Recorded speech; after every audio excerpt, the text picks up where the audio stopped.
আপনার সম্মান, আপনার মা বোনের ইজ্জত এখন বাজারের পণ্য। হ্যাঁ, শুনতে ঘৃণা লাগলেও এটাই আজকের তেতো বাস্তবতা। মাত্র 400 থেকে 500 টাকার সস্তা সাবস্ক্রিপশনে আপনার ঘরের মেয়ের ব্যক্তিগত মুহূর্তগুলো কেনা বেচা হচ্ছে ফেসবুক আর টেলিগ্রামের অন্ধকার গলিগুলোতে। সময় টিভির অনুসন্ধানের রিপোর্টে বেরিয়ে এসেছে এমন এক হাড় হিম করা তথ্য, যা সভ্য সমাজে মেরুদণ্ড কাঁপিয়ে দেওয়ার জন্য এতটুকুই যথেষ্ট।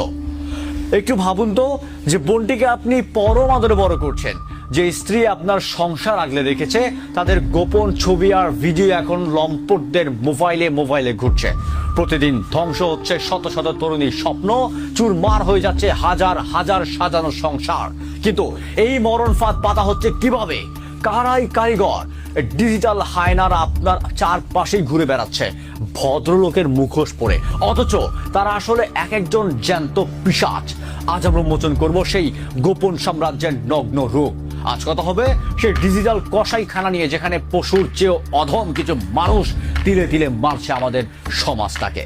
এই নরপশুদের সব থেকে শক্তিশালী অস্ত্র হলো আবেগী ফাঁদ। বিশেষ করে বিবাহিত নারীরা এই সিন্ডিকেটের সব থেকে বড় শিকার। ফাঁদটি পাতা হয় খুব সূক্ষ্মভাবে। বিয়ের আগের পুরনো প্রেমিক কিংবা নতুন করে গড়ে ওঠা কোন ডিজিটাল বন্ধু প্রথমে মায়া কান্নায় সিক্ত করে, শেষবারের মতো একবার দেখা করে পুরনো স্মৃতিগুলো একবার ঝালিয়ে দেয়। এমন সস্তা আবেগের টানে যখনই কোনো নারী ঘর থেকে বের হন, তখনই শুরু হয় আসল পৈশাচিক খেলা। খেল খতম হয় সেখানেই। নির্জন কোন স্থানে নিয়ে গোপনে ভিডিও ধারণ করা হয়, এরপর শুরু হয় ব্ল্যাকমেইল। শুধু টাকা আত্মসাৎ করেই তারা ক্ষান্ত হন না, অনেক ক্ষেত্রে বন্ধুদের লিলিয়ে দিয়ে চালায় গণধর্ষণ। এখানে শেষ নয়, নরক যন্ত্রণা আরো বাড়ে যখন সেই ভিডিওকে পুঁজি করে নারীদের বাধ্য করা হয় অন্ধকার জগতে নামতে, কিংবা পাচার করে দেওয়া হয় বিদেশের পতিতালয়গুলোতে। তখন তাদের আর কোনো ব্যবহারিক মূল্য থাকে না, তখন সেই ভিডিওগুলো ছেড়ে দেওয়া হয় টেলিগ্রামের প্রিমিয়াম গ্রুপগুলোতে। একবার ভাবুন তো, আপনার যে গোপনীয়তা আজীবন আগলে রাখার কথা ছিল, তা এখন হাজারো কামাতুর চোখের সামনে মাত্র কয়েক টাকার বিনিময়ে মুক্ত। বাংলাদেশের সাইবার ক্রাইম ইউনিটের ভয়ঙ্কর সব তথ্য বলছে, ব্ল্যাকমেইলিং এর শিকার হয়ে প্রতি বছর শত শত তরুণী ধুকে ধুকে মরছে।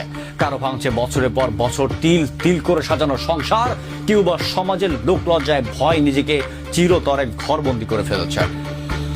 সিন্ডিকেটগুলো এখন এতটাই শক্তিশালী যে তাদের নেটওয়ার্ক জালের মতো ছড়িয়ে আছে সবখানে। এক গ্রুপ থেকে ভিডিও অন্য গ্রুপে কয়েক সেকেন্ডের মধ্যে ছড়িয়ে পড়ে। একবার ইন্টারনেটে আপনার সম্মান উঠে যাওয়া মানে তা চিরতরে মুছে ফেলা অসম্ভব। অথচ এই অপরাধীরা কারা? এরা আপনার পরিচিত মুখ, কোন অফিসের কলিগ, কিংবা হয়তো আপনার